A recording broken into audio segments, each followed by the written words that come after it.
Bonjour, je suis Jérôme Cross, médecin anesthésiste réanimateur et formateur en simulation en santé. Aujourd'hui, on le sait, l'erreur dans le soin tue beaucoup de malades et on connaît les causes sources. Une de ces principales causes sources est la communication entre les soignants, les erreurs de communication, une communication non efficace. Quand on cherche dans la littérature, on trouve quelques solutions, comme par exemple l'outil SAED, qui est un acronyme pour structurer la communication.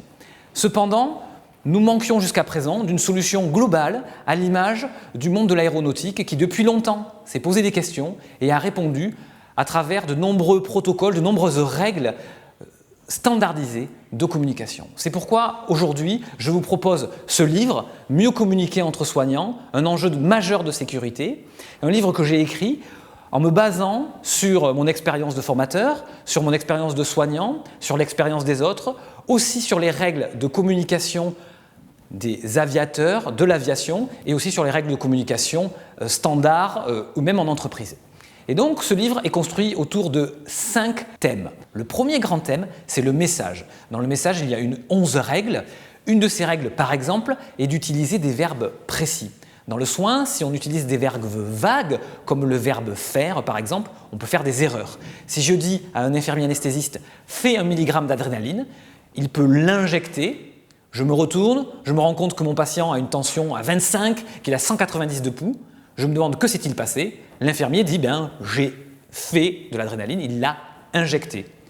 En fait, au moment où j'ai dit faire, je voulais qu'il la prépare. Et donc nous avons commis une erreur à cause d'un verbe non précis. Donc on dit préparer ou injecter, une des règles. Une autre règle peut être de personnaliser le contact. C'est quelque chose de très codifié dans l'aviation. L'émetteur se présente d'abord, le récepteur également.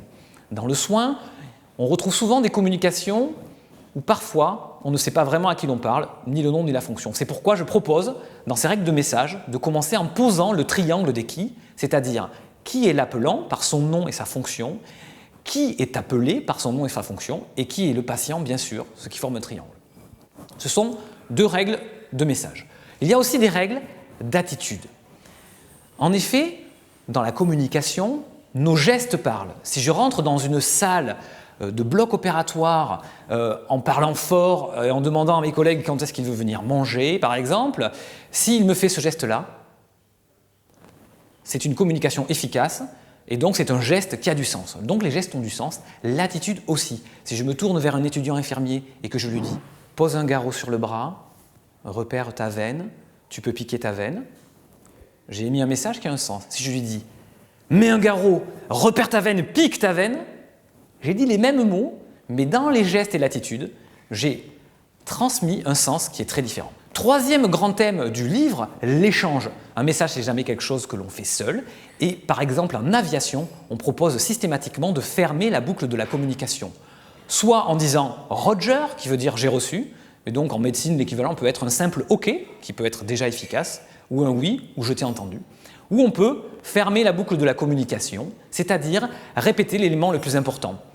Je vais atterrir sur la piste 12, d'accord, vous pouvez atterrir sur la piste 12, j'atterris sur la piste 12. On a fermé la boucle de la communication en répétant.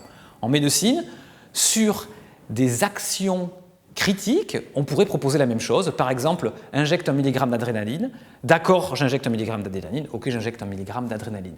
Forcément à réserver à des actions critiques pour ne pas surcharger la communication inutilement. Un autre outil d'échange pourrait être de grimper l'échelle de la précision. C'est une image où on peut partir d'un message qui peut paraître performant, mais qu'un des interlocuteurs va juger insuffisant ou incomplet. Et donc il va poser une question, par exemple, mais est-ce que tu as une carte de groupe sanguin? Ah oui, j'ai une carte de groupe sanguin, et d'ailleurs j'ai aussi des RAI. Donc on a monté. D'accord, mais est-ce que ton patient a des troubles de la coagulation? Non, il n'a pas de troubles de la coagulation. Est-ce que la chirurgie est hémorragique? Oui, c'est une chirurgie hémorragique. Est-ce que le chirurgien va mettre un garrot? Ah, ça, je ne sais pas. Et donc on arrive à une conscience partagée de la situation en ayant monté l'échelle de la précision vers un patient pour lequel on a un groupe, on a des RAI, on sait qu'il n'a pas de trouble de la coagulation, on sait qu'on va vers une chirurgie hémorragique et on sait qu'il nous manque une information. On va aller demander au chirurgien, est-ce que vous allez mettre un garrot? Ça, c'était des outils d'échange. En 4, dans le livre, je vous propose des situations régulières, critiques, des situations difficiles, des pièges récurrents. Un des pièges récurrents, par exemple, c'est que faire face à une ignorance? Est-ce facile dans le soin de verbaliser une ignorance? Je demande par exemple à un interne, est-ce que ton malade a une insuffisance rénale? S'il a oublié de vérifier et s'il n'a pas d'information contraire, par exemple il n'a pas vu d'antécédent insuffisance rénale, il peut considérer que la fonction rénale est normale et il va nous dire c'est bon, alors qu'il n'a pas vérifié. Et moi je prends ça pour une information validée, alors qu'il aurait dû dire je ne sais pas. Je ne sais pas est un élément de communication valable qu'il faut apprendre culturellement à accepter. Autre situation difficile, récurrente, apprendre à exprimer un désaccord.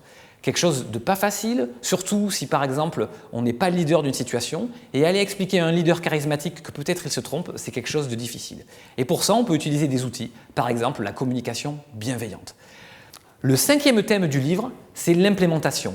Si on se propose d'appliquer tout ou une partie des règles du livre, ça oblige à aller vers le changement, un changement qui doit être intelligent, qui doit être pesé, ne pas implémenter des règles inutiles. Et pour cela, on peut utiliser des outils d'implémentation qui ont déjà fait leurs preuves dans d'autres domaines. Pour connaître ces règles d'implémentation, je vous invite donc à lire « Mieux communiquer entre soignants ».